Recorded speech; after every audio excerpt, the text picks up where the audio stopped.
Hola, bueno, hoy vamos a ver un vídeo que no está relacionado directamente con el temario, pero sí es muy importante porque os voy a enseñar cómo hacer el examen de selectividad de filosofía y sacar la mejor nota posible. Bueno, va a ser un texto que he redactado, no es un texto breve, pero sí es muy pormenorizado y voy a ir poniendo distintos ejemplos.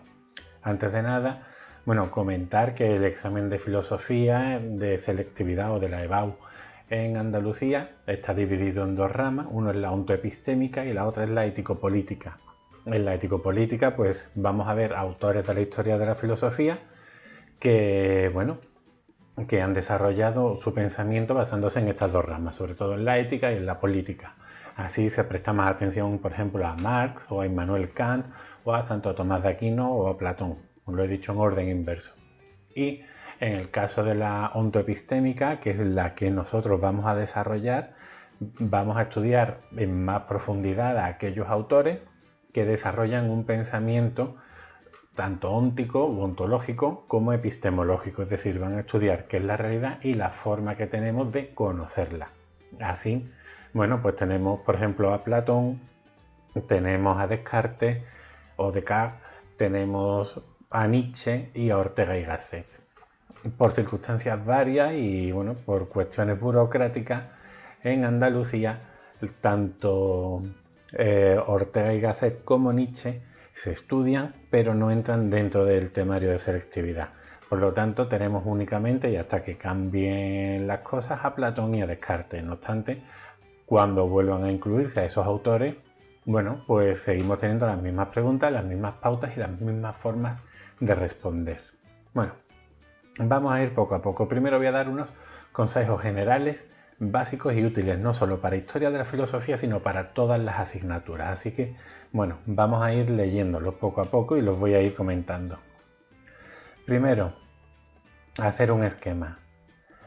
Eso es básico y no se pierde tiempo, no es una pérdida de tiempo y evidentemente no tienes que hacer un esquema bonito con distintos colores ni nada, simplemente aunque sean unas palabras sueltas, unos garabatos, unas uniones, cosas que no se nos olviden, sobre todo es para llevar un orden lógico en la respuesta. Y ya os lo digo, no es perder el tiempo, para nada, y os va a ayudar mucho. Después, copiar los enunciados de las preguntas y respetar el orden de las mismas. Vamos a ver, ¿es obligatorio? No es obligatorio, pero a la hora de hacer un examen ayuda a que la persona que te está corrigiendo siga un orden lógico y no tenga que ir buscando las preguntas por aquí, por allá, por el otro folio y luego que tenga que ir sumando. No, es mucho más sencillo hacerlo así y ayuda al corrector. Pero ya os digo, es opcional. La limpieza, bueno, y copiar el enunciado de las preguntas, así se puede distinguir perfectamente cuándo empieza una y cuándo termina la otra. Y sobre todo, ya sabéis, dejar siempre un huequecito por si tenéis que incluir algo más al final de cada pregunta. La limpieza en el escrito, eso es básico como corrector. Odio o no me gusta, porque odiar es muy fuerte, pero no me gusta para nada y ya supone para mí un distanciamiento con un examen, encontrarme un examen sucio. Sucio por varios aspectos. Sucio puede ser el desorden, que haya un asterisco porque yo tenga que ir buscando dónde está la parte que esa persona se le ha olvidado comentar. Por eso es importante el esquema, porque así no se os olvida nada. Después, suciedad. No respetar los márgenes, guardad siempre un margen, leche, que os van a dar más papeles si hace falta, no os preocupéis por eso. Ahora tampoco dejéis unos márgenes donde yo pueda dibujar las meninas, no tiene sentido. Un dedito, dos deditos, dedito y medio, dos deditos y medio, como queráis verlo, ¿vale? Después, en los tachones, vamos a ver, tachar no significa asesinar ni o borrar las huellas del crimen, no, una línea o simplemente tipes, y si es tipes de cinta, mucho mejor, no hay que estar con la brochilla que además hace relieve y tarda mucho en secar. Así que mantengamos eso, el orden y la limpieza. ¿Qué decir tiene de las faltas de ortografía? Bueno, de las cuales vamos a hablar ahora. Vamos a ver, en filosofía tenemos muchos autores, créanme que cuando estudias la carrera vas a ver autores muchísimo más raros que no sabes ni cómo se pronuncian. Cuando te encuentras 5 5 consonantes juntas. Pero bueno, en el caso de Platón es muy fácil de escribir, Descartes creo que no presenta ningún problema, el único que nos puede plantear más problemas es Nietzsche o Nietzsche, que realmente es como se pronuncia. Bueno, a ver, el problema está aquí en la T, Z y S. Bueno, recordad, primero, siempre van en mayúsculas. La de exámenes que yo me he encontrado donde los apellidos van en minúsculas. Por favor, eso es básico. Nietzsche, T, Z, S, recordad, son las consonantes de la palabra tazas o alguna frase para memorizar. El tacón del zapato está en la suela, como lo queráis ver. Y si seguís siendo un poquito melones, pero sois un poquito inteligentes, veréis que como en el examen va a haber un texto y debajo del texto, bueno, en este caso ahora mismo no, porque solo será Platón o Descartes, pero vendrá el crepúsculo de los ídolos, Nietzsche. Bueno, pues ahí puedes ver el nombre, pero ya os digo que hasta que no vuelva a entrar Nietzsche eso no ocurrirá. Así que por favor, memorizar muy bien porque haremos la comparación de los autores que veamos con Nietzsche. Ahora, los títulos de los libros, cuando hablemos de la República, el Banquete, el Fedón, Sofistas, Leyes, Políticos, o en el caso de Descartes, el Discurso del Método, las Meditaciones Metafísicas, o lo que sea, sean títulos de libros, realmente tienen que ir en cursiva, pero no vamos a escribir en cursiva en un examen, por lo tanto, subrayamos y ya está. No tiene más misterio. Ahora, improvisar, no hay que improvisar. En filosofía de lo que se trata es de entender lo que estás escribiendo y la improvisación nunca es buena porque vas a escribir una frase o un párrafo en el que tú creas que tiene sentido, pero quien te lo está leyendo no le va a haber sentido. Entonces, no inventemos ejemplos, no inventemos situaciones para aclarar lo que estamos diciendo. Vamos a llevarlo ya entendido y así será mucho más fácil. Y sobre todo, si hacemos un esquema, la improvisación no va a tener lugar. Ahora, se relaciona con lo que he dicho, entiendes lo que escribes. No te lo estudies de memoria, porque eso no tiene sentido. Porque en el momento en el que se te olvide una palabra o una frase, se te ha ido todo al traste. Y si no has entendido lo que has dicho, aunque creas que lo estás escribiendo bien, lo vas a escribir mal. Y créeme, es muy triste que a lo mejor hayas escrito, que te digo yo, 3 párrafos, que hayas invertido un tiempo, el cual al final va a ser perdido porque se va a tener que tachar porque no tiene sentido eso que se está escribiendo. Así que bueno, yo creo que primero para empezar unos consejos básicos que sirve para todo. Hacer un esquema, copiar el enunciado de las preguntas, respeta el orden de las preguntas, mantén la limpieza, recuerda cómo se escriben los apellidos, si hay que escribir el título de alguna obra, ya sea cuadro, ya sea libro o novela, ya sea escultura, lo ponemos subrayado. Y por último, nada de improvisar. Bueno, en filosofía, tal y como está preparado u organizado, mejor dicho, el examen, no se trata de aprender, no se trata de que te van a hacer escribir un ensayo de un tema del que tú no sabes absolutamente nada y es una sorpresa, no. Tú ya vas a ir con el examen muy preparado, tú ya vas a ir sabiendo de lo que te van a preguntar, por lo tanto, se trata de controlar el tiempo. Esto hay que tenerlo muy presente, el tiempo va a ser nuestro peor enemigo.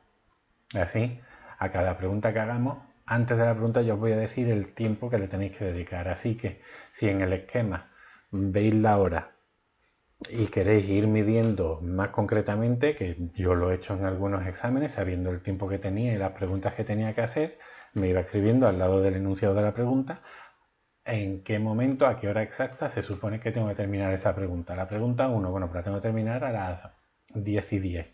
La pregunta 2, la tengo que tener terminada a las 10:30. La 3, así.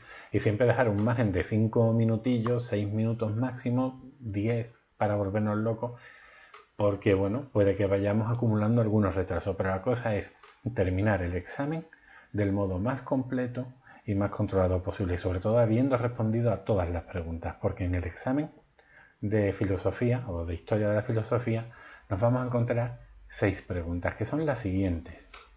Las voy a ir leyendo una a una y ahora las iremos comentando. La primera, descripción del contexto filosófico cultural que influye en el autor del texto. Segunda, identificación y explicación del contenido del texto. Tercera, justificación del texto desde la posición filosófica del autor. La 2 y la 3 son preguntas que van a ir referidas al texto que nos van a poner. La 4, relación del tema o el autor del texto elegido con una posición filosófica de la época contemporánea, siglo XX. XXI también, claro. 5. Valoración razonada de la actualidad de las ideas contenidas en el texto o del pensamiento del autor. Y la sexta, completar las frases que recoge propuestas básicas de un autor central del periodo histórico no comprendido con anterioridad. El examen es muy sencillo, pero ya sí puedo ir diciendo que la pregunta 2 y 3 son las que están relacionadas con el texto, por lo tanto, desde que entramos en el examen o antes de entrar en el examen ya sabemos qué nos van a preguntar en la 1, en la 4, en la 5 y en la 6. Y las podemos llevar ya preparadas de casa porque ya os digo, son dos opciones en el examen, la opción A y la opción B. La opción A corresponde a los autores ontoepistémicos, que son los que vamos a ver en este vídeo. La opción B corresponde a los autores ético-políticos. En mi caso concreto, a mis alumnos, bueno, yo he tenido la opción de prepararlos. Hay profesores que toman la opción de ver los 4 autores, pero no terminan el curso, no le dan conjunto cerrado a la asignatura. Hay otros que optan por seguir un recorrido histórico y centrarse en los autores éticos políticos, y los otros ir viéndolos como temas puente que me llevan a estos tan importantes, y en mi caso, como en el caso de muchos compañeros y compañeras, optamos por el ontoepistémico, en el que hacemos un recorrido de la historia de la filosofía y nos paramos en los autores que pueden caer en el examen y los vemos con detenimiento para preparar la prueba, en este caso Platón y Descartes. Por lo tanto, yo tengo que llevar de casa preparado y muy bien preparado, y yo previamente he hecho mis esquemas y he estudiado, he hecho los deberes y llevo mi esquema de mi contexto filosófico y cultural en la cabeza. Llevo la comparación del autor con otro autor contemporáneo y llevo también la actualidad del pensamiento de ese autor. Si vuestros profesores han sido muy competentes, lo habrán preparado, os lo habrán dado de un modo independiente y lo tendréis muy clarito y muy masticadito para simplemente haberlo entendido y poder exponerlo en el examen. Hay profesores que son muy buenos.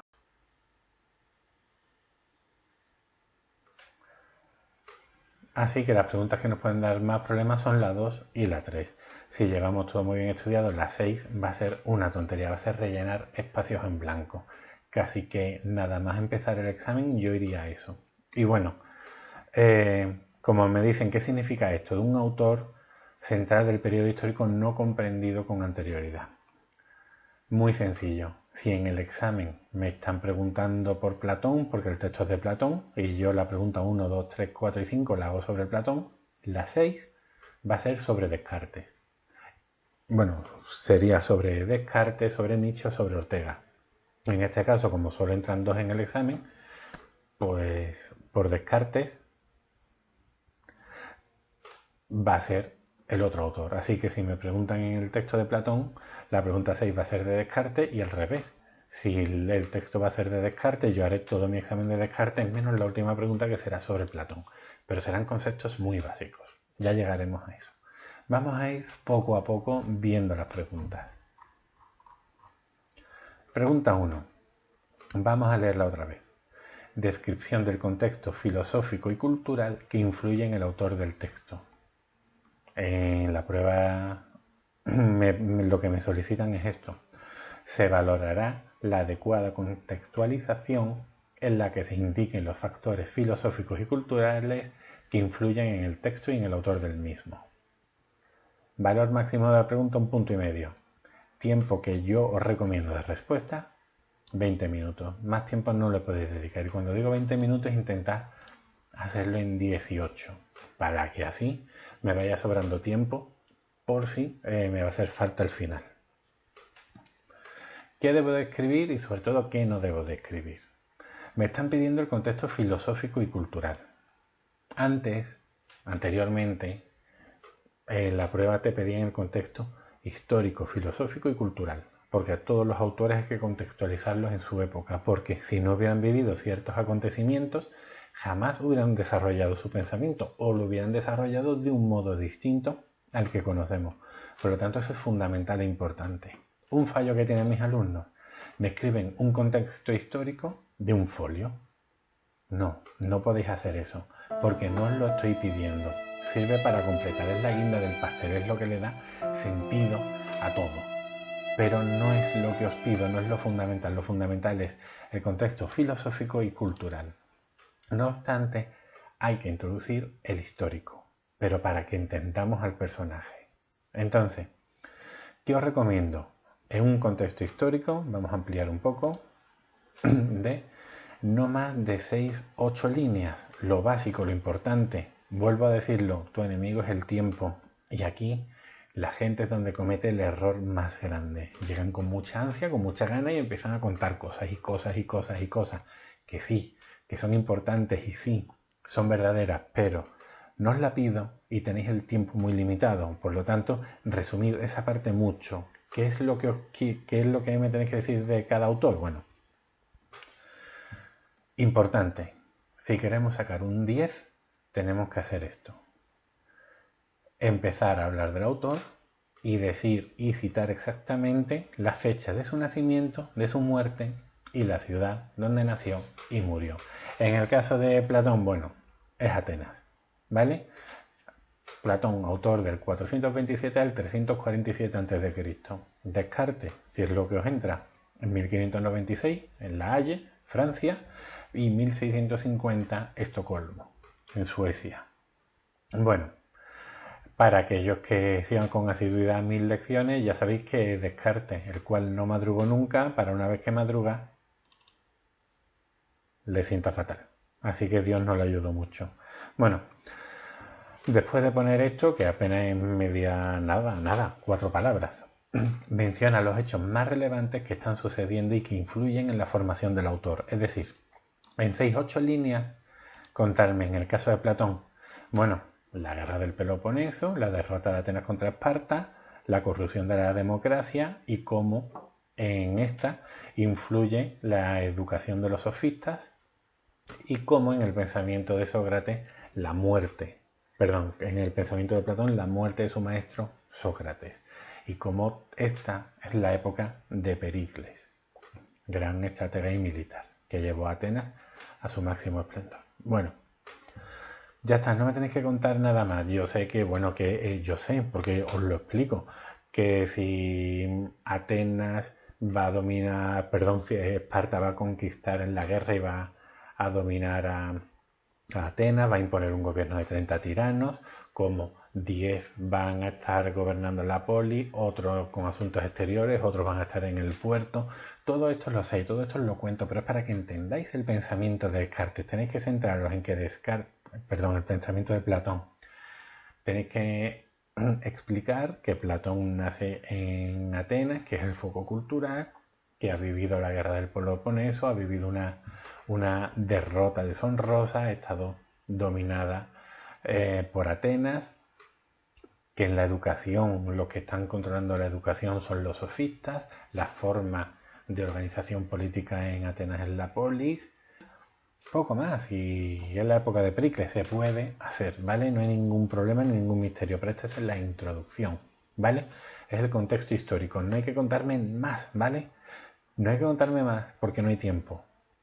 En el caso de que tú seas flash escribiendo y lo tengas todo controladísimo, perfecto, mientras más pueda mejor. Recuerda, tú eres el que mejor se conoce, así que ya depende de ti. En el caso de Descartes, bueno, pues hay que decir que recibe una educación escolástica, que ya es un periodo decadente, le va a marcar mucho la Guerra de los 30 años, del 1618 al 1648, y si yo me sé la fecha, no es difícil memorizarla, además son 30 años. ¿Cuándo soy mayor de edad? Con 18. Pues 18 más 30, 48. Y ya debería de saber que Descartes vive en el siglo XVII. El siglo XVII es 1600. Bueno, pues ya 1600 y ya saco de ahí la fecha. Cada uno tiene sus reglas mnemotécnicas. La guerra de los 30 años. Hay millones de muertes. Los orígenes son causas religiosas y políticas. El protestantismo y el catolicismo, básicamente es el problema que hay. El Concilio de Trento y la invención de la imprenta como expansión de la cultura. Bueno, eso se podría poner perfectamente en el contexto cultural, porque de hecho vamos a hablar de muchos autores, pero cuando llegue el momento. Pero para que veáis cómo hay que responder exactamente a la pregunta. Primero, una introducción con el contexto histórico en el que debo de citar las fechas exactas de nacimiento y muerte de los autores. Ahora, que no quiero sacar un 10, bueno, pues ya pongo fechas aproximadas y lugares aproximados. Bueno, pues Descartes es un autor del siglo XVII que nació en Francia. ¿Vale? No está mal, pero ya os digo, es impreciso. Es mucho mejor decir que Descartes nace en 1596 en La Haye, Francia, y muere en 1650 en Estocolmo, Suecia. Bueno, una vez que hemos introducido brevemente el contexto histórico, nos vamos al contexto filosófico, que este sí me lo están pidiendo ya. ¿Qué tengo que hablar aquí? Bueno, pues tengo que hablar de los filósofos y corrientes de pensamiento que han influido en el autor y el modo en el que lo han hecho, y dejar claro si son posturas enfrentadas o complementarias, y mencionar obras más importantes del autor y algo clave en las mismas. Ese es el contexto, no tiene más misterio. Ahora vamos a resolverlo. En el caso de Platón, ¿qué hay que decir? Bueno, pues, ¿quién le influye? Le influye Crátilo, que fue alumno de Heráclito y es el que le muestra la idea del mundo sensible. Le influye Parménides, por cierto, Crátilo fue su primer maestro. Le influye Parménides con la idea del mundo inteligible, Pitágoras con la idea del alma inmortal y la importancia que le da a las matemáticas, este presocrático o este físico, y Sócrates. Sócrates fue su gran maestro y de Sócrates va a tener mucha influencia. ¿Cuál es esta? El intelectualismo moral, la idea de que los conocimientos son innatos y el valor del arete o la virtud como cualidad máxima para desarrollar en una polis, en la que tú te tienes que dar a los demás y no ser egoísta. Esto no es como el juego del escondite, por todos mis compañeros, pero por mí primero. No, yo me estoy dando la ciudad. Y ahora, ¿qué ocurre? Precisamente por esta arete se enfrenta a los sofistas y al relativismo de estos, como Protágoras, como Gorgias, y a la educación que ellos están dando, que a ojos de Platón y de su maestro Sócrates es una educación falsa. Yo solo tengo que escribir esto así en forma de esquema, ni muchísimo menos. Todo esto lo tengo que ir introduciendo y de todo esto tengo que ir hablando un poquito e ir comentando más cosas. Por ejemplo, en el caso de Pitágoras, esto no está siguiendo un orden cronológico, ¿vale? Platón estará con Sócrates y una vez que muera Sócrates se acercará al pitagorismo. Pitágoras ya había muerto hacía un montón de tiempo, ¿vale? Pero son las influencias de los autores. Entonces eso hay que ir comentándolo bien. Pero esto no lo podéis perder, porque es el contexto filosófico. Si os cae Descartes, ¿qué es lo que tenéis que responder? Pero evidentemente hay que desarrollar. Bueno, pues tenéis que hablar de la nueva ciencia, de cómo hay un cambio en la concepción del universo que va a venir de la mano del humanismo y que va a ser el heliocentrismo, donde el Sol ya se sitúa en el centro y ya hemos dejado el geocentrismo. Y hay una independencia de la ciencia. Y aquí nos encontramos mencionar simplemente, bueno, pues Copérnico, Kepler, Galileo, Giordano Bruno, Newton, eso es la nueva ciencia, aunque Newton llegará después, ¿vale? Pero bueno, si queréis hablar un poquito de la nueva ciencia y solo un poquito, bueno, los máximos desarrollos son en astronomía y en física. Bueno, pero hay que seguir. Y el modelo matemático de Galileo. Galileo en su libro El ensayador, cuando dice el universo está escrito en lenguaje matemático. ¿Esto qué significa? Que podemos descifrar los secretos más grandes del universo si basamos todo nuestro saber en lo que para Galileo y para Descartes va a ser el saber básico y primero, que será las matemáticas, con la que se va a construir la realidad. Aunque bueno, ahora alguien dirá, bueno, y ese árbol de la ciencia de Descartes, donde la raíz es la metafísica. Bueno, vale, sí, pero ¿me entendéis? Para Descartes van a ser muy importantes las matemáticas, él era matemático. Bueno, pues ya está. Ahora, ¿Qué más tenemos que seguir diciendo de Descartes? Una vez que lo hemos introducido ese contexto filosófico con la nueva ciencia, el humanismo y el modelo matemático de Galileo, pues que Descartes va a fundar la corriente racionalista, la cual supone un rechazo del conocimiento que nos viene dado por los sentidos, afirmar que hay conocimientos que son de orden innato y la razón como forma de conocer auténtica. Y finalmente se va a oponer al escepticismo de Michel de Montaigne. Ya está, ¿vale? Ese va a ser mi contexto. Ahora, yo sé que en filosofía hemos hablado del empirismo, es el tema siguiente, y es la escuela de pensamiento que se desarrolla en las Islas Británicas y que se va a enfrentar al racionalismo que va a imperar en el viejo continente y se va a extender durante mucho tiempo. ¿Hay que hablar del empirismo? No, no hay que hablar del empirismo, no hay que desarrollar el empirismo, simplemente porque va a surgir después de Descartes y tenemos que comentar el periodo histórico de Descartes, pero para completar y hacerlo más bonito, en un par de líneas, una vez que hemos terminado esto que hay que hablar, podemos decir que será una corriente que surge posteriormente a Descartes, que va a rechazar la teoría del racionalismo, estas que hemos dicho aquí, y que sus autores más importantes van a ser John Locke y David Hume. Ya está. No hay que decir más porque no es su periodo, pero sí es verdad que es una guinda del pastel, porque a quien esté corrigiendo le va a parecer bonito ver eso. Y con esto ya hemos respondido a la pregunta 2. Ahora, una vez que hemos terminado el contexto filosófico, nos vamos al contexto cultural, en el que hay que hablar del arte y las corrientes artísticas del momento histórico del autor.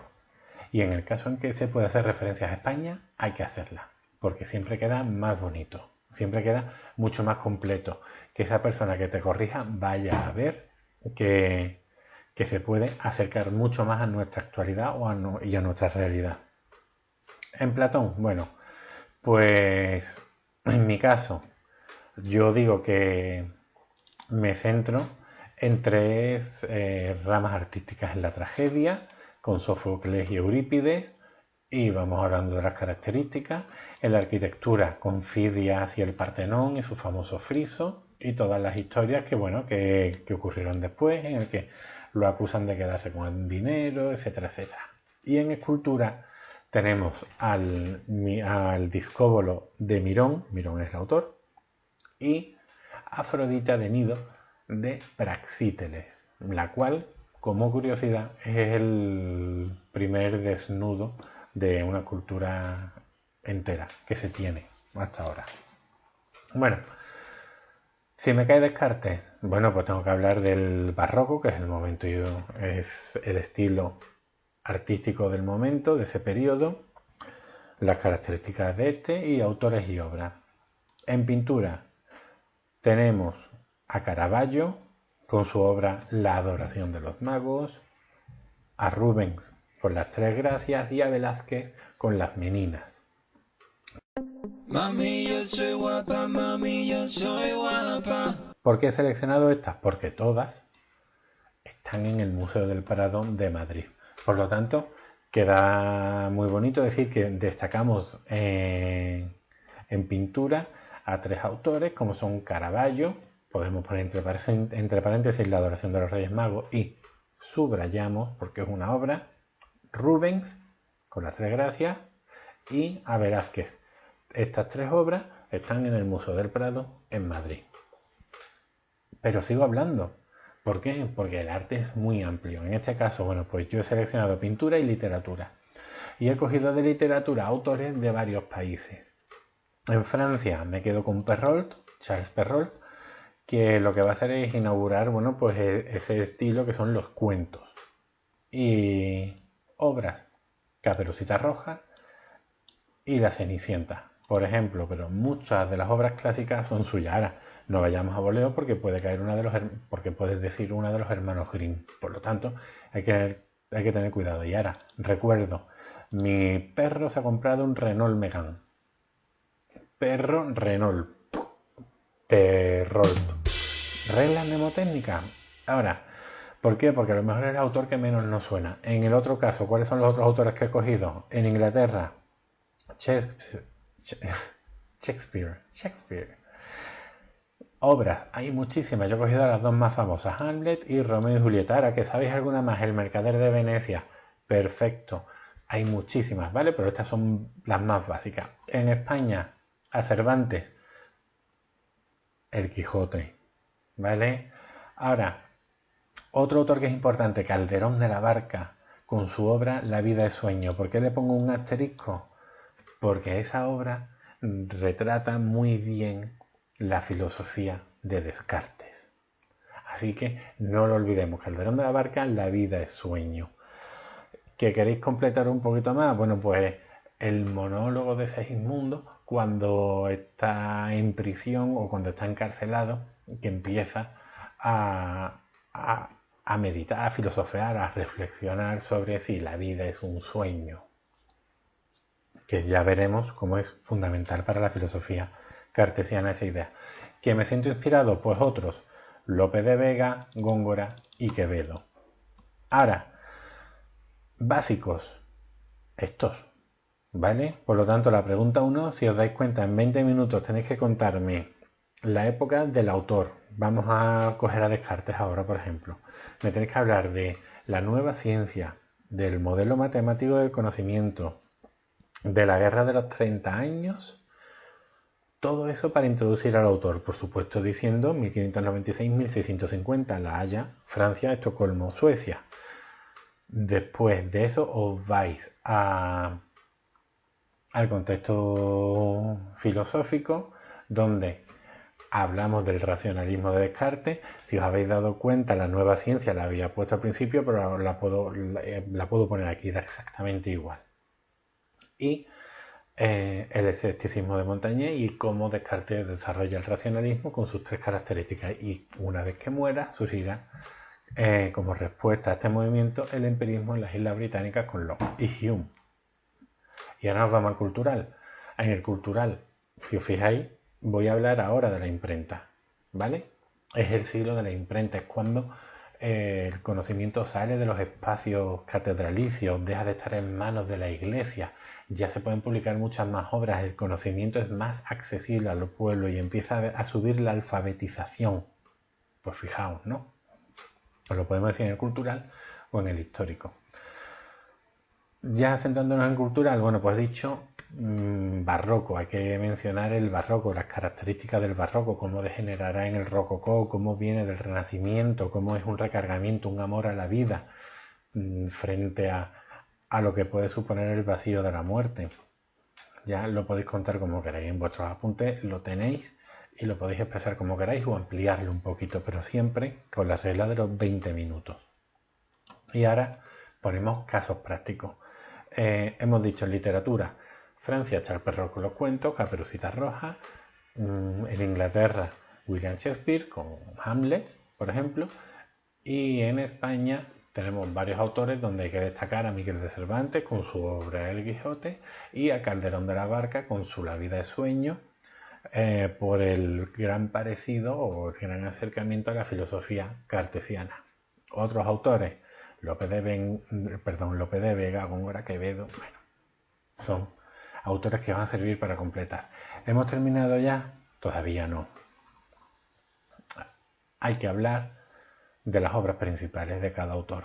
Finalmente, ya una vez que hemos terminado esto, podemos poner en un párrafo 3 líneas, más no, ¿vale? Las obras principales en el caso de Platón, pues pueden ser El banquete, El sofista en la República, que son obras escritas en forma de diálogo o a modo de diálogo, en el que el protagonista es su maestro Sócrates. Y luego otra obra que es El político, ya la última o de las últimas, que es mucho más realista y en la que ya no está Sócrates. Entonces, fijaos, es lo que hemos dicho al principio, menciona sus obras más importantes y di algo de ellas, algo genérico, no me estoy metiendo en analizar las obras, no estoy diciendo que la República se divide en 10 libros, en el 7º está el mito de la caverna, en el 6º el símil de la línea, no estoy diciendo nada de eso, simplemente he mencionado los títulos, las obras más destacables de nuestro autor, en este caso Platón, pues El banquete, Sofistas y la República. en las que están escritas a modo de diálogo y aparece su maestro Sócrates. Que queremos completar un poquito más, su obra ya de senectud, su obra final, va a ser El Político, en la que ya no aparece Sócrates y es una obra de tintes mucho más realistas. ¿Qué me cae Descartes? Bueno, sus obras fundamentales son las Meditaciones metafísicas y El discurso del método, escritas en francés. Ahora mismo eso no nos parece hasta lógico y normal, pero es una novedad porque se solía escribir en latín, que era la lengua culta. Ya está, con esto os aseguro que os tienen que poner la nota máxima. Pero si lo habéis contado todo, si lleváis un orden, si no saltáis nada, no tenéis falta de ortografía poniendo los nombres de los autores, etcétera, etcétera. Si seguís todos esos consejos que os he dado y por favor, 20 minutos. 20 minutos significa, pues, ¿qué te digo yo? 2 minutos, 3 minutos para el contexto histórico, porque es una breve introducción de 6 líneas, 8, ya según cómo escribáis, que letra más grande o más pequeña, y poco a poco, pues 5, 5 y 5, y ya hemos hecho esos 20 minutos. ¿Qué hay que vigilar? ¿Qué hay que tener cuidado? No seguir un orden lógico, es decir, mezclar elementos de uno con otro, no. Vamos a ir poco a poco por bloques, ¿vale? ¿Que queréis poner introducción, contexto histórico? Lo ponéis. Y abajo contexto filosófico, y lo ponéis. Abajo contexto cultural, y lo ponéis. Obras fundamentales, y lo ponéis. O estas obras fundamentales las metéis en el contexto filosófico. Da igual. Perfecto, va a estar mucho más limpio. Eso le va a encantar a un corrector. Os lo digo ya. ¿Vale? Así que sigamos el orden. Y no demos datos innecesarios. Hay un teatro en Sevilla que se llama Lope de Vega. Cuando hablamos de los autores, no, estamos perdiendo tiempo, es secundario y nos estamos alejando del tema. Y eso hace que quien os lo corrija se evada y se pierda, aunque solo sea para decir, vaya tontería. Ni dar datos imprecisos, ¿vale? De esto ya he hablado. Descartes murió en el siglo XVII. Vamos a intentar, que son poquitas fechas las que hay que memorizar y nos estamos jugando mucho. Así que no lo olvidéis. Ahora sí, pregunta 2. Identificación y explicación del contenido del texto. Ya es las preguntas del texto, ¿vale? Se valorará la identificación de las ideas contenidas en el texto y su expresión de manera argumentativa. ¿Qué significa esto? Bueno, pues que me están pidiendo 3 cosas. 1. Demostrar que hemos entendido el texto. 2. Saber explicar lo que dice, que esto es muy importante. 3. Saber expresar tus ideas filosóficamente. Es decir, tiene que tener sentido lo que yo diga y también tengo que utilizar los términos de los autores. Tenemos que demostrar que dominamos el pensamiento de estos autores, al menos a nivel de educación de bachillerato, ¿vale? A nivel ya universitario, bueno, pues sería más especialización, pero tenemos que demostrar que lo conocemos y lo dominamos. Ahora, tiempo que yo os recomiendo de respuesta, 20 minutos, 18 o 20 minutos. Valor máximo de la pregunta, 2 puntos. ¿Cómo hay que responder? Vamos a hacer una introducción. La introducción es muy sencilla, pero también es necesaria. Todo es bonito. Cuando tú vas a visitar la casa de alguien, lo primero que vas a ver, aunque sea una tontería, es la puerta. Pues hasta la puerta o la valla tienen que ser bonitas. La casa puede ser preciosa por dentro, pero si por fuera parece que se está cayendo porque está descascarellada, está abandonada la pintura, hay un graffiti mal hecho de Manoli, te quiero, 2005, pues no, queda feo, es una mala impresión. Por lo tanto, todo tiene que ser un conjunto bonito. Tienes una primera cita con alguien y esa persona es maravillosa, estupenda, tu culito hace pesicola, pero cuando le vas a dar 2 besos le cantan los sobacos, cosa mala. Flash. Pues esto es la introducción. La introducción es ese olor a nenuco, ese olor a champú y gel y limpieza, esa ducha y esa casita bien pintada. Y la tenemos que hacer.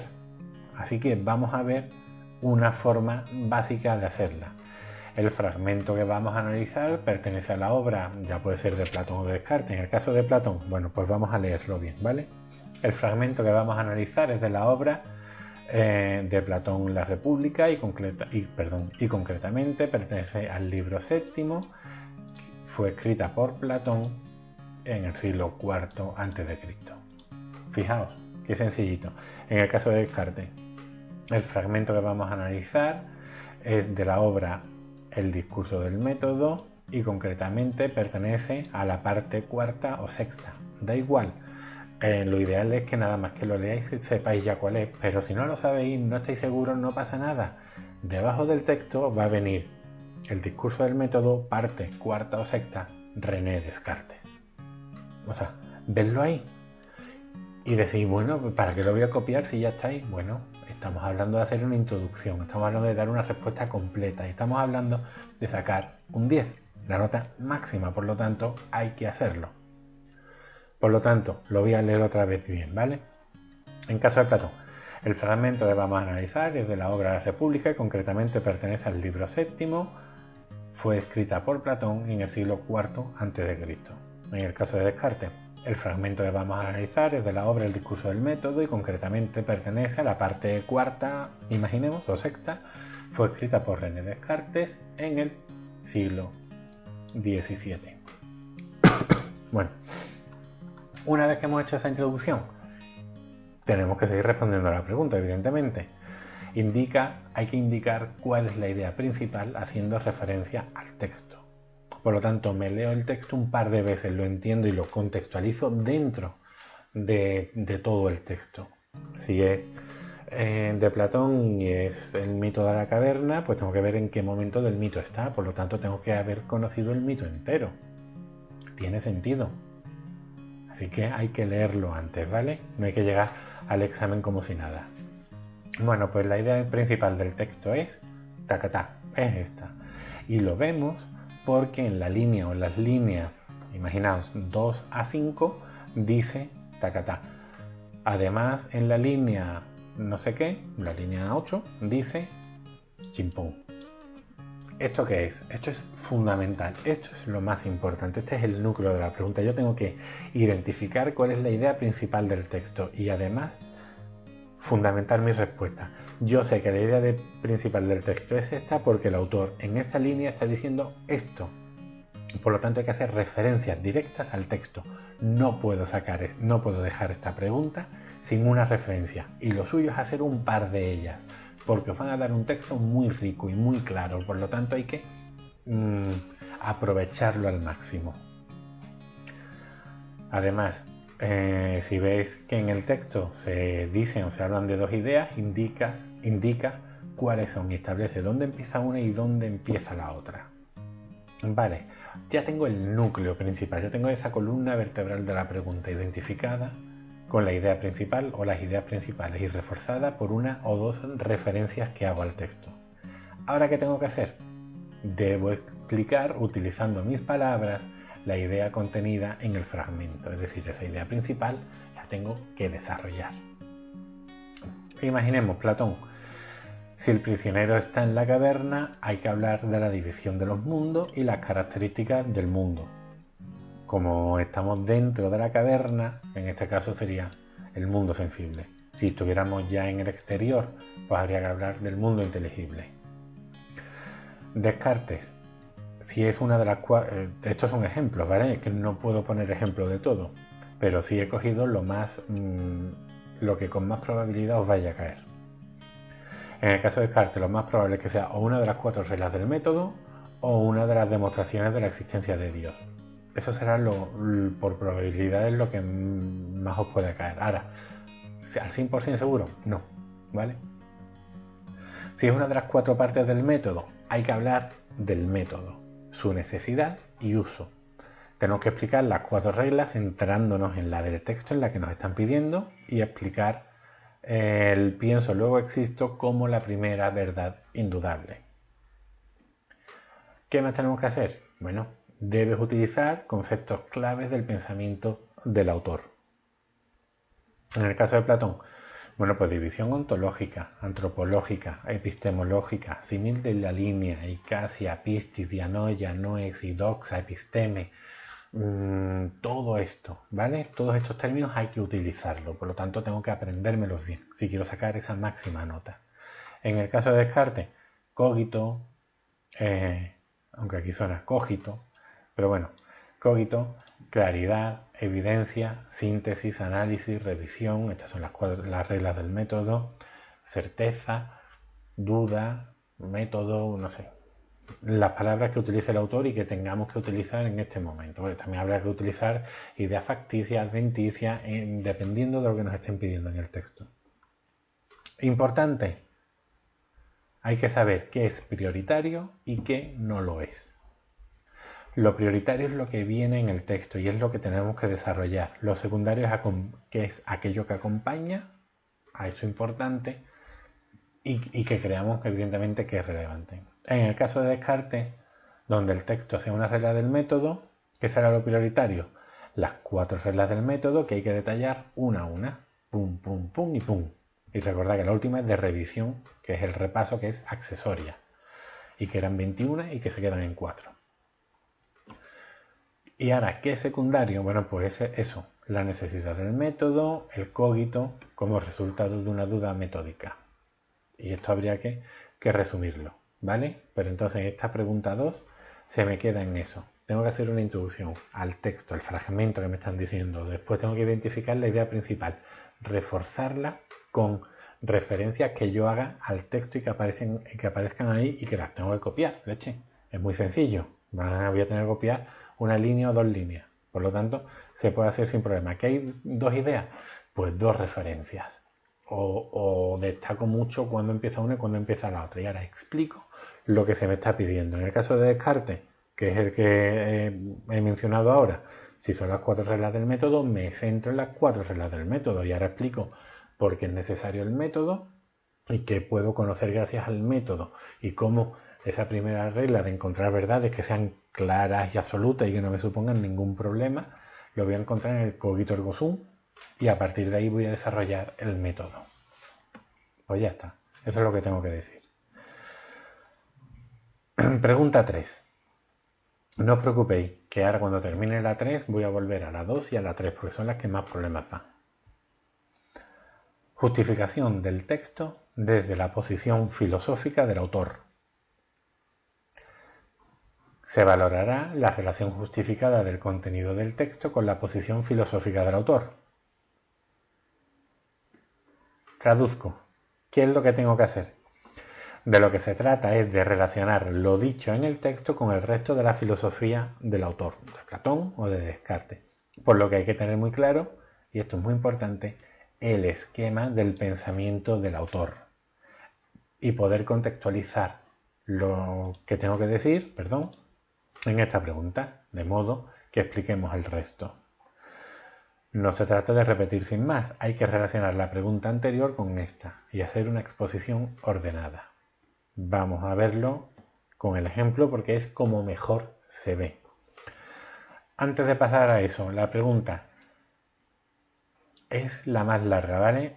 Es la que más puntos da, 2,5 puntos, va a ser la más larga de responder y le dedico 20 minutos. Estos 20 minutos son trampas. Si en las otras preguntas he intentado dedicar 18 o 20 minutos, es precisamente para esta poder dedicarle unos 20, 25. Pero tenemos que tener muy claro lo que tenemos que hacer. Ahora, mirad, vamos a reducir un poco. Este es el esquema de Platón. Este es el esquema de Platón que yo explico a mis alumnos, aunque aquí se me ha ido un poquito, qué rabia. Así que, solo por elegancia. Este es el esquema de Descartes que yo explico a mis alumnos, ¿vale? Razón y método, que se divide entre sus apartados, son el buen uso de la razón y la necesidad del método, las reglas del método, la duda metódica, que es la falacia de los sentidos, distinguir la vigilidad del sueño y el genio maligno, para que nos entendamos bien. Punto 2, el cogito como criterio de verdad. Punto 3, las ideas como objetos del pensamiento, con sus subapartados tipos de ideas, adventicias y facticias. ¿Hay algún tipo más? Ahora lo veremos. La deducción de la red infinita, donde ahí ya sale ese tercer tipo de ideas, que son las ideas innatas, ¿vale?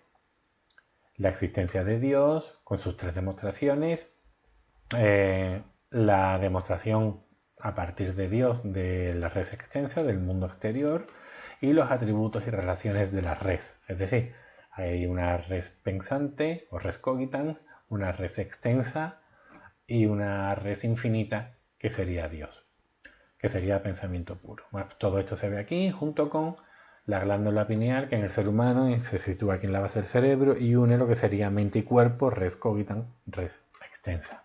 Ya está. Con esto termina el tema. Bueno, pues si mi texto, que he respondido a la pregunta 2, es las reglas del método, que es lo que yo he explicado como punto central y le he ayudado o le he ido añadiendo como cosa accesoria que complementa el buen uso de la razón y la necesidad del método para justificar esto, y luego he hablado un poquito del cogito. Ahora de lo que se trata es de explicar todo lo demás. Es decir, sabiendo que yo ya he hablado de esto, ay, vaya, no se puede señalar todo. Bueno, pues que yo he hablado de esto y de esto, vale, no se puede señalar, pero bueno, lo entendéis perfectamente.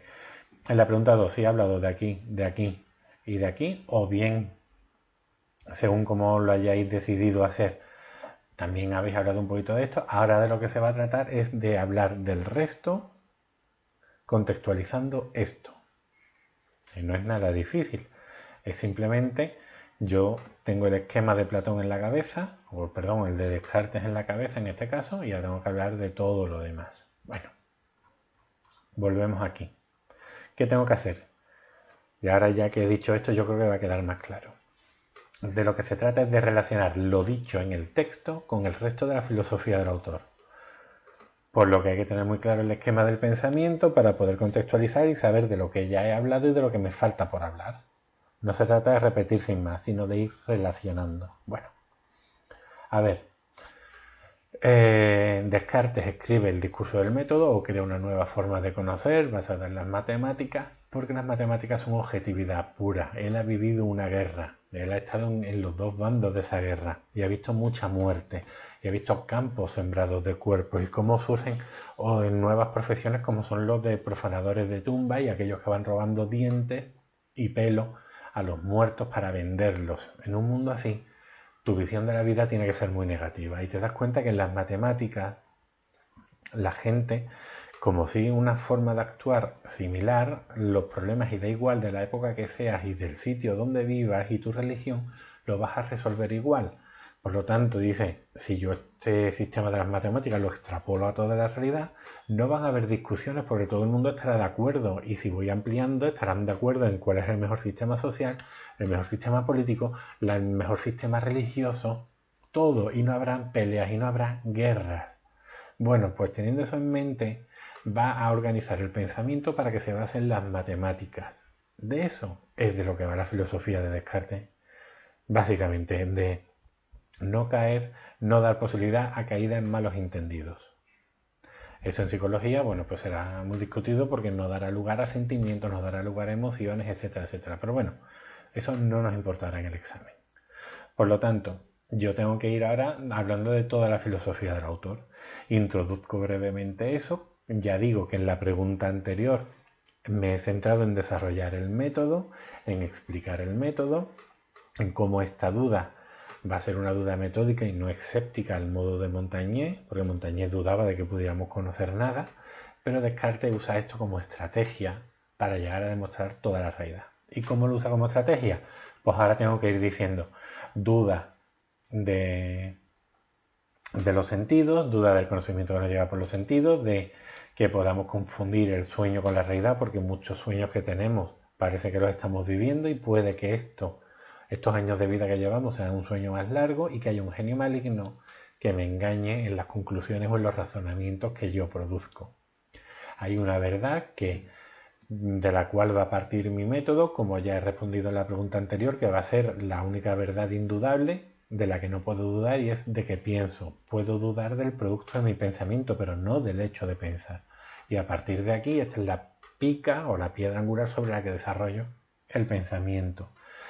Descartes dice que todo el pensamiento se traduce a modo de ideas. Las ideas las hay de dos tipos, adventicias, y las facticias, ¡pum! Es decir, aquellas que me vienen de un conocimiento de la realidad, de la idea que yo tengo de mundo, como por ejemplo la idea de moto, la idea de maceta, la idea de coche, y luego las ideas que provienen de mi imaginación, que es la unión de estas. Una sirena, bueno, pues cojo la idea de mujer y cojo la idea adventicia de mujer, la de pez, y las uno y tengo esta idea facticia de sirena. Tan sencillo como eso. Ahora, se encuentra con un problema. ¿Qué ocurre, por ejemplo, con elementos que no pueden pertenecer a una y a otra, como es el concepto de infinito, el concepto matemático de infinito? Porque no lo podemos ver en la realidad y no proviene de la imaginación. Por lo tanto, tiene que haber un tercer tipo de idea, un tercer tipo de ideas que van a ser las ideas de carácter innato, las tenemos antes de nacer. Y un ejemplo de ellas ya puede ser la idea de Dios, y demuestra la existencia de Dios de tres modos distintos: por la perfección, por argumento ontológico. Los tengo que explicar, mencionar brevemente. ¿Por qué? Porque de lo que se trata en la pregunta 3 es de relacionar todo el esquema de Descartes a partir de la pregunta que he respondido. Y ya está. Voy por aquí. Bueno, pues una vez que demuestra la existencia de Dios, que es sumamente bondadoso, Dios no va a permitir ni que yo viva en un sueño eterno, ni que exista un genio maligno que perturbe mi forma de pensar. Por lo tanto, el mundo que me rodea es un mundo que realmente existe y mi cuerpo también existe. ¿Cómo se va a relacionar este mundo con mi forma de pensar? Bueno, pues por la glándula pineal, y tiene estos atributos. Y ya está. Para que yo lo tenga que responder en 20 minutos, no puedo centrarme en nada y tengo que ir pasando de puntillas por cada uno de los puntos. Los tengo que ir mencionando y dando sentido al discurso. Por lo tanto, Descartes para empezar la pregunta, Descartes en el discurso del método lo que pretende es mostrar un método basado en las matemáticas en el que sea imposible la discusión, puesto que va a ser un proceder puramente objetivo. De este método ya hemos hablado en la pregunta anterior y ya no lo menciono más porque ya lo he explicado bastante bien, y ahora sigo, ¿vale? Y ahora sigo hablando de lo que me faltaba. En el caso de Platón, lo mismo. Si yo tengo a mi prisionero que está en este mundo sensible, por ejemplo, y ya he hablado del dualismo ontológico, del mundo sensible, lo he enfrentado al mundo inteligible. Vale, todo esto lo he respondido en la pregunta 2, ¿vale? Y además he tenido que mencionar esto. Bueno, pues, ahora, ¿cómo me centro? Bueno, ¿qué es lo que quiere hacer Platón en la República? Quiere crear un sistema político nuevo basado en las enseñanzas o en el método de este intelectualismo moral socrático que quería conseguir la virtud de sus ciudadanos. Por lo tanto, hay que rechazar la educación de los sofistas y hay que conseguir que mediante un proceso educativo las personas más capacitadas sean las que gobiernen. Esa es la idea de Platón, una reforma política basada en una reforma educativa de su sistema, en el que prevalezca la arete sobre todas las cosas, porque es el bien común. Esa es la idea, ¿vale? Ahora, como yo ya he hablado del mito de la caverna y del mundo sensible en la pregunta 2, en el caso de que mi prisionero esté dentro de la caverna, ¿de qué más tengo que hablar? Pues ahora tengo que hablar de todo esto. Nuestro prisionero se encuentra dentro de la caverna, ya sea en el paso de la Icacia o la Piscis. Explico un poco de pasada el símil de la línea, me voy a mí y digo, bueno, este dualismo ontológico del mundo sensible e inteligible, que se corresponde a un dualismo epistemológico entre doxa y episteme, y ya he hablado de esto, se va a corresponder con un tercer tipo de dualismo que es antropológico, cuerpo y alma. El cuerpo pertenece al mundo sensible y al conocimiento de la doxa, y el alma al mundo inteligible, porque es nuestra parte perfecta, inmortal, bla bla bla bla, y le corresponde el conocimiento perfecto de la episteme. Esta forma de conocer, evidentemente, es a través de la dialéctica, ¿vale? Ahora, el alma se va a dividir en tres partes, que son la racional, la irascible y la concupiscible, y como para Platón y Sócrates también, pero bueno, para Platón, que es el que nos interesa, La sociedad no es más que la suma de individuos. Si conozco un individuo, conozco a la sociedad. Y puesto que tengo esta división tripartita del alma, hay un alma dividida en tres partes, me voy a encontrar una sociedad dividida en tres partes o en tres clases sociales. Reyes, gobernantes, ejército y pueblo o artesanos, ¿vale? Bueno, pues a cada una le va a corresponder un atributo, pensamiento, valentía, prudencia, y me voy a la necesidad del gobernante filósofo, en la que, bueno, la educación, cada miembro de la sociedad va a recibir un tipo de educación, y de los soldados, de los más capacitados, saldrá el filósofo, que es el que tiene que gobernar. Y por supuesto, la crítica a la democracia y a la educación sofista, que si la hemos dicho al principio, aquí solo la menciono como final. Esa es la pregunta 3. Localizo muy bien lo que he dicho en la pregunta 2, introduzco el sentido del libro, reforma educativa, y el otro, reforma en la educación, basada en las matemáticas, y comento todos los puntos siguientes. A partir de aquí ya el examen es muchísimo más sencillo, ¿vale? Porque ya nos vamos del texto y volvemos otra vez a nuestro espacio de confort, o a nuestro espacio de confort, nuestra zona de tranquilidad, o como lo queramos llamar, en el que yo ya llevo esas preguntas preparadas de casa. Porque mi maravilloso profesor me lo ha explicado en clase y me lo ha resumido todo y me lo ha dejado todo muy clarito. Y además ahora me está haciendo un vídeo para que yo me quede con las ideas. Bueno, ¿qué me dice la pregunta 4? Relación del tema o el autor del texto elegido, vamos a ampliar, con una posición filosófica de la época contemporánea. ¿Qué me piden? Se valorará el conocimiento de otra posición filosófica de la época contemporánea en relación con el tema o el autor del texto. Puntuación máxima 2 puntos, tiempo 10 minutos. Por lo tanto, esta tiene que ser una respuesta más corta. ¿Qué tengo que hacer? Aquí me lo han explicado ya clarito. Por una vez está siendo legible. Pero ¿qué es lo que me están pidiendo? Debes confrontar el pensamiento del autor con el de otro pensador contemporáneo. Es decir, que haya desarrollado su pensamiento, al menos en parte, del siglo XX. ¿Por qué decimos al menos en parte? Porque Nietzsche, que es el autor que vamos a utilizar, muere en el 1900 y eso entra dentro del siglo XX, ¿vale? Es el principio, pero leche entra, por lo tanto ya lo tenemos ahí como contemporáneo. Aunque bueno, esa división de 1 de enero del siglo XX tampoco es, ¿vale? Pero bueno, contemporáneo. Debes hacer una exposición clara en la que uses términos propios de cada autor y establezcas en un primer momento el campo de la crítica, epistemología, ontología, antropología, etcétera, etcétera. Vamos a ver. Vamos a ir poco a poco. Yo la comparación de Platón la he hecho con Popper, también con Nietzsche, y la comparación de Descartes la hicimos con Husserl y también se puede hacer con Nietzsche.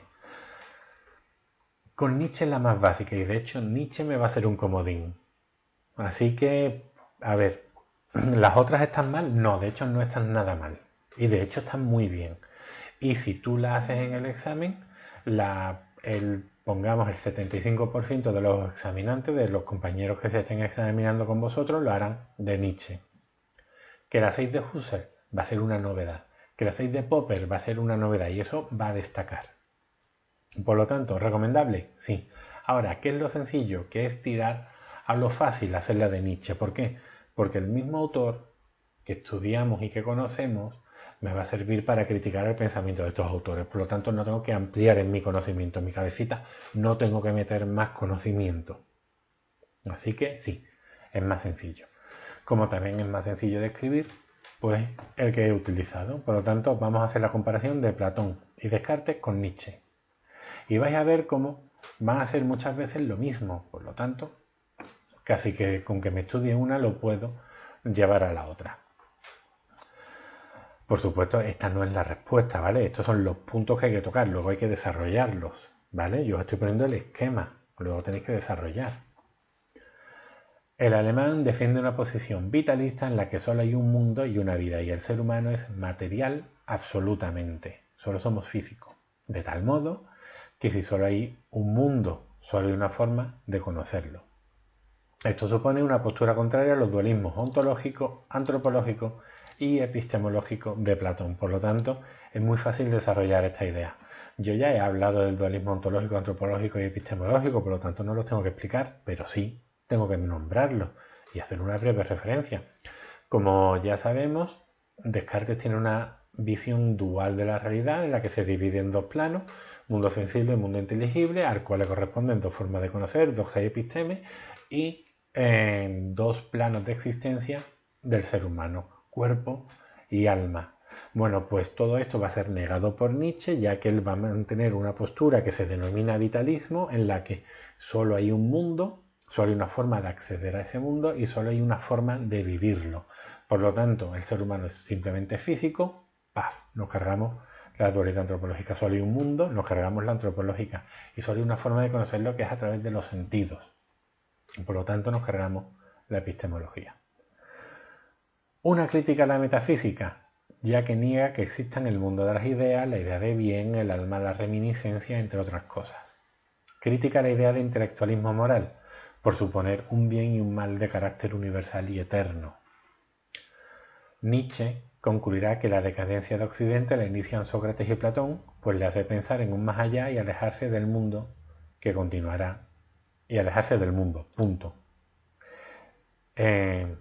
Esta visión dual o esta metafísica la continuará el judeocristianismo. Esto lo he escrito mal, ¿vale? Os pido perdón, ya se corregirá.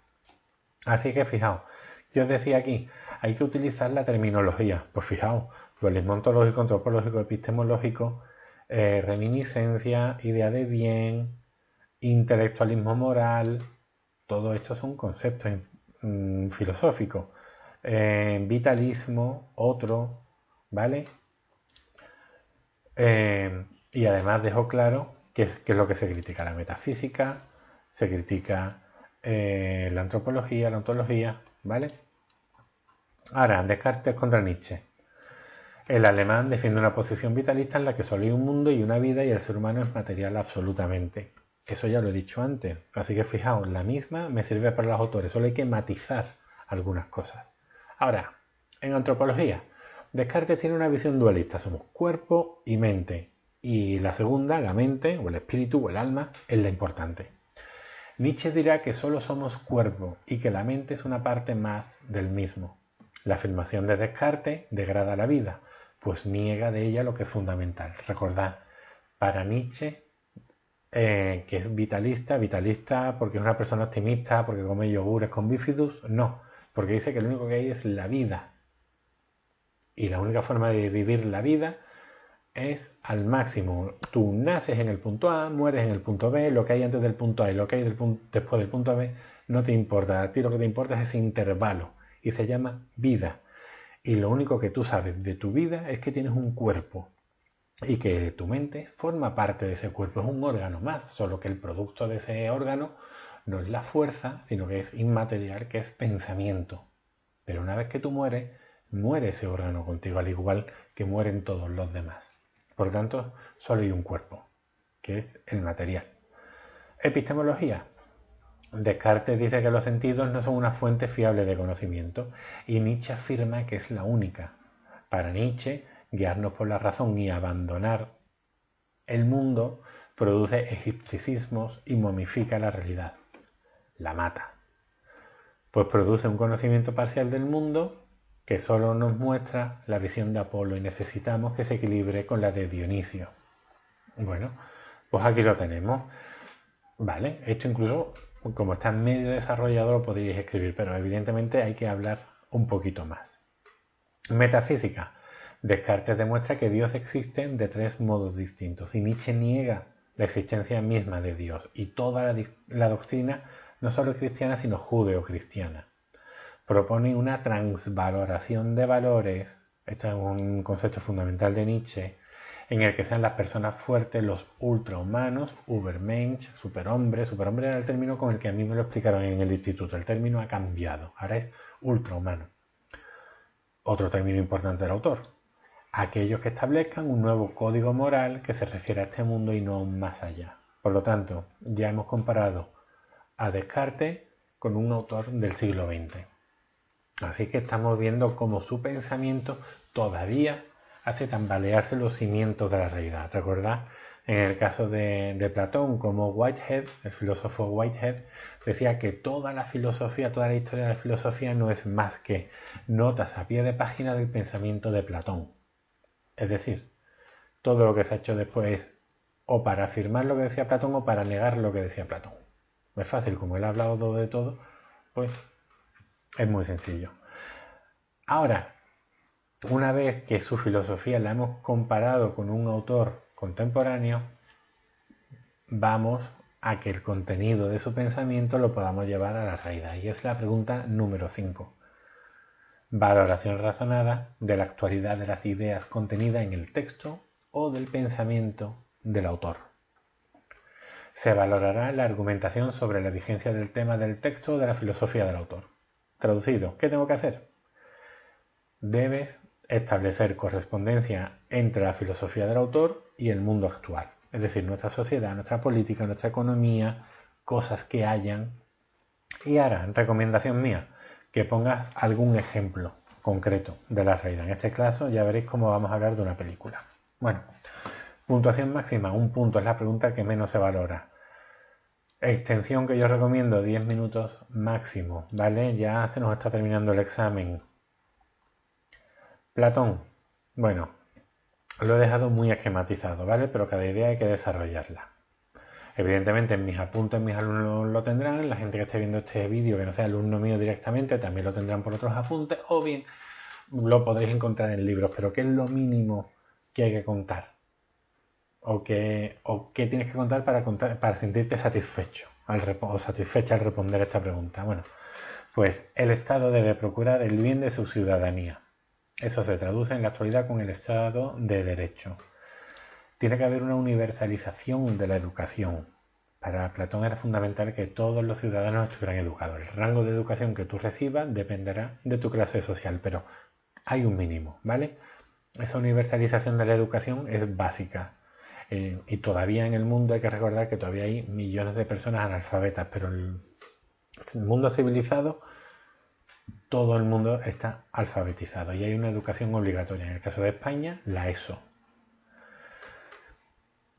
Tercer punto, la Declaración Universal de los Derechos Humanos. ¿Esto de dónde lo saco? Bueno, pues lo puedo sacar de esa idea de bien universal de la que hablaba Sócrates, de la que va a continuar hablando Platón. Recordad la idea de bien de la que surgen todas las ideas, compartimos todas las personas.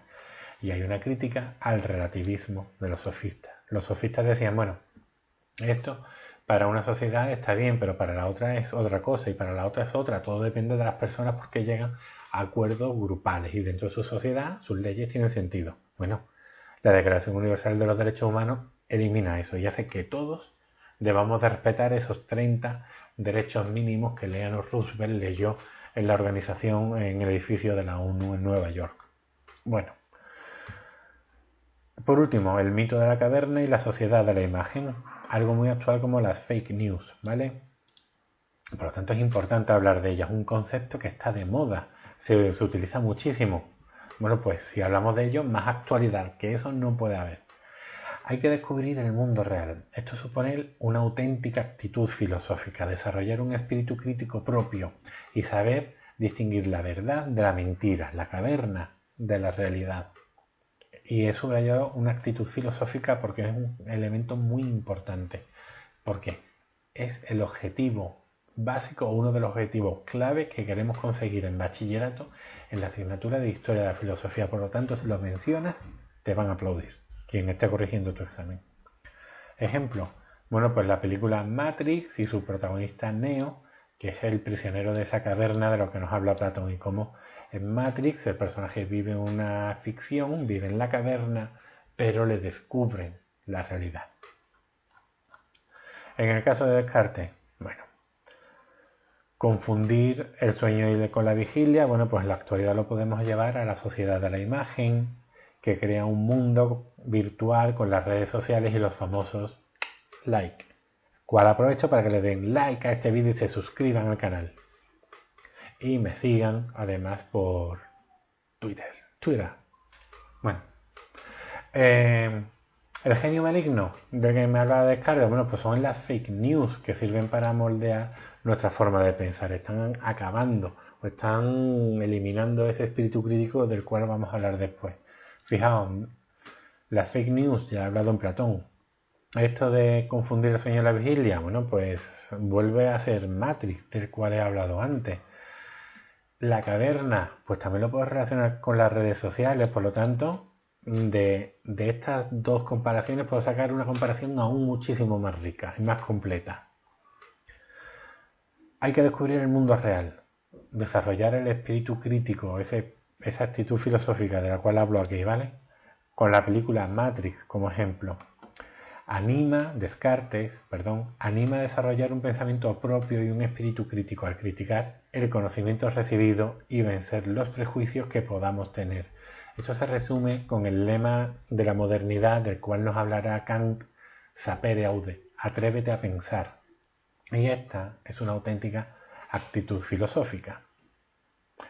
Finalmente, la importancia de que la ciencia sea independiente y no se deje llevar por nadie, como ocurrió, recordad, en la escolástica con la religión. Aquí ahora puede ser por la política, por los intereses partidistas. Tiene que ser un saber objetivo e independiente, basada en un conocimiento físico-matemático, como ocurre hoy día. Bueno, pues esa es la actualidad de Descartes, ¿vale? Si os fijáis, muy similar a la de Platón, una puede retroalimentar a la otra. ¿Qué es lo que hay que hacer? Coger los elementos claves de cada autor, ¿vale? En Platón, caverna. Eso en Descartes, que lo veo en confundir el sueño con la vigilia y con el genio maligno, pero la comparación es la misma. Las fake news, las redes sociales, la sociedad de la imagen, etcétera, etcétera. ¿Cómo salgo de eso? Desarrollando mi propio espíritu crítico, de lo cual hablo en las dos, ¿vale? Ya en cada una, bueno, pues en Platón hablo de la universalización de la educación y la declaración de los derechos humanos, y en Descartes como elemento propio el sapere aude, que igual lo podéis relacionar con Platón, pero como elemento propio, que la ciencia debe ser independiente y no dejarse llevar ni por la religión, ni por la política, ni por nadie. Llegamos al final del examen. Consejo: responder la pregunta 6, la primera, la podéis responder en la misma hoja del examen y os lo quitáis ya.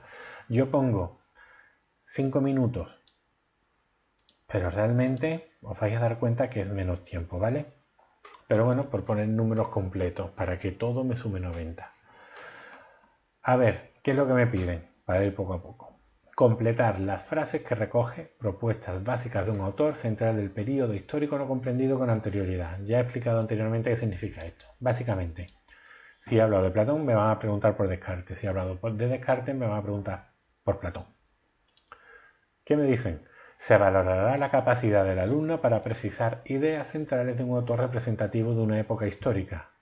Traducido: rellena los huecos en blanco. Ya está. ¿Qué tengo que hacer? Rellenar 4 huecos en blanco de una frase. Cada hueco vale 0,25, por lo tanto el valor de la pregunta es 1 punto. Vale.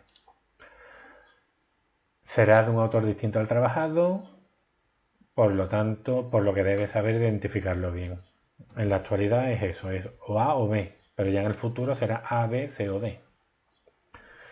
Recuerda que la palabra que pongas debe concordar en género y número con el resto de la frase. Esto es una perogrullada, esto es una tontería, esto es un sinsentido que no hacía falta decirlo.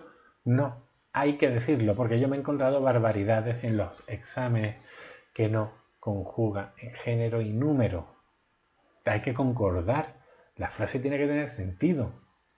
Ahora, por último, y hablando de esto, una vez escritas las 4 oraciones, las 4 palabras, vuelva a leer el texto para asegurarte de que tenga sentido. Y ya está. Os pongo un ejemplo práctico de preguntas que han caído en los exámenes, ¿vale? Esto ha caído en los exámenes de selectividad. A esto se han tenido que enfrentar mis alumnos. En el caso de Platón, en la alegoría de Platón expone la situación que, en relación con la educación, se encuentran los seres humanos. Según dicha alegoría, el autor plantea como ciencia suprema la tacatá, cuyo objeto de conocimiento son las tacatá, que habitan en el mundo Tácata. Vale. Bueno, yo ya lo he respondido aquí, pero en la alegoría como yo le explico a mis alumnos, aunque digo mito de la caverna, no es un mito, ¿vale? Porque las características del mito son personificación de dioses, intentar explicar elementos de un modo mágico de la realidad, intentando meter poco a poco la razón, etcétera, etcétera. Por lo tanto, no es un mito, es una alegoría. De hecho, en inglés es The Allegory of the Dead, que tiene muchísimo más sentido. Pero bueno, aquí lo llamamos el mito. Bueno, pero si nos vamos dando cuenta, se responde solo. Son cosas muy básicas, ¿vale? Casi que es un punto regalado. Pon que a las malas sean 75 décimas regaladas porque tengas algún error. Pero si has llegado hasta este punto y si estás siguiendo todo lo que yo te digo, no vas a caer en el error. En el caso de Descartes, la duda cartesiana era una duda metódica, pero no esto, ¿vale? Esta era la de Montaigne, de esto se habla en los apuntes. Los motivos en los que Descartes fundaba la duda eran las falacias de los sentidos, la confusión del sueño con la vigilia y la existencia de un genio maligno. Muy sencillo, además. Es básico, ¿vale? No lo hacen para pillaros. Es muy sencillo, simplemente es conocer un poco los rasgos generales de la filosofía del autor. De hecho, todo esto me aparece en el esquema que tengo aquí, ¿vale? Y que os he ido presentando. Vale, es un texto muy largo, ¿vale? El que he escrito. Pues aquí está, ¿no? ¿Vale? Bueno, falacia de los sentidos, vigilia del sueño y el genio maligno. Vale, lo repito otra vez, tienes que concordar en género y número. De confundir el sueño con la... Que no te sale la palabra vigilia y pones estar despierto, estar con los ojos abiertos. Está mal, ¿vale? La confusión del sueño con la estar con los ojos abiertos. No tiene sentido, va a estar mal la respuesta. A lo mejor si tienes suerte el corrector es bueno porque sabe que lo entiende lo que quieres decir, pero yo ni voy a jugar a eso ni yo lo haría. Yo si no veo vigilia no lo daría por bueno. Es cierto que a lo mejor caverna, cueva, vale, pero ya está. Bueno, pues con esto, si lo hemos hecho bien, vamos a parar aquí recordando que el tiempo es mi peor enemigo, que tengo que responder las 3 primeras preguntas 20 minutos, la siguiente en 10 minutos y la última 5 minutos. Bueno, pues así tendré, creo que me sale 85 minutos. Pues estos 85 minutos más los 5 minutos que he invertido al principio para hacer el esquema, me sale 90 minutos. Si en vez de 20 consigo responder en 18 porque tengo muy clarito el esquema en mi cabeza, genial, porque voy ganando tiempo, mi tiempo que voy a invertir en responder las preguntas largas. Al ser tan pocos autores, yo os recomiendo que hagáis el examen en casa, que escribáis en vuestra casa y os cronometréis. No es perder el tiempo, es invertir el tiempo. Pensad que el examen de selectividad suman décimas y décimas que pueden hacerte llevar la vida por el camino que tú quieres, elegir la carrera que tú quieres estudiar. Por lo tanto, no es perder el tiempo. Y el examen de filosofía, que es un examen muy sencillo porque ya te dan las respuestas muy claras, y yo en este texto, en este vídeo y en este texto te dejo muy claro qué es lo que hay que responder. Tu único problema va a ser tú mismo. ¿Y cuáles son tus peores errores? Confiarte demasiado en ti mismo, en tus posibilidades. Esto es muy sencillo. No, porque luego vas a improvisar. Y si improvisas, no se va a entender lo que escribes. Y eso va a hacer que vayas perdiendo puntos, que te vayas agobiando. Que como no has hecho el esquema porque te ha parecido una tontería, pues vas perdiendo tiempo y vas escribiendo y vas recordando cosas y dices, hostia, que no he dicho esto. Y ahora pones un asterisco y lo escribes detrás de otro folio. Y después no me enumeras los folios. Y un examen en el que podías haber sacado un 9,5, un 10, se va a quedar en un 6,75, 7,5.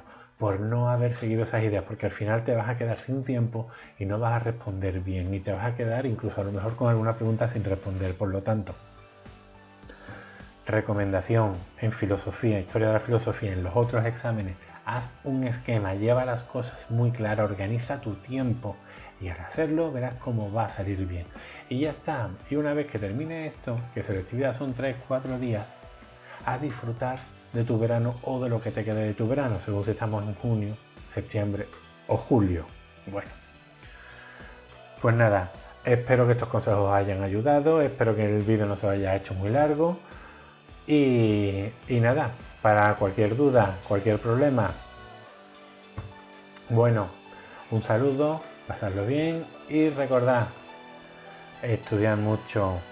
Venga, un saludo, hasta luego.